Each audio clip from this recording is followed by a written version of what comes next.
يا مدام بتربي في بيتك نرجسي. اه والله لو بتعملي الحاجات دي وانت مش واخده بالك هتضري نفسك وابنك واخواته والمجتمع، وبعد عمر طويل هتيجي واحده تتجوزه وهتدعي عليكي.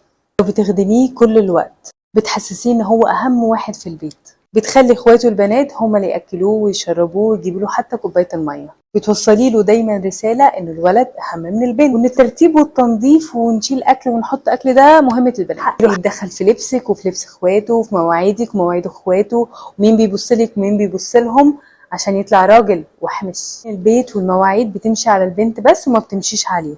هو حر يروح ويجي في الوقت اللي هو عايزه، ويلبس اللي هو عايزه، وياكل في الوقت اللي هو عايزه. تعرفي انه بيكلم مليون بنت وبتطنشي، لكن اخواته البنات كل حاجه لا، وبحجه ان هو ولد ومفيش حاجه هتضره.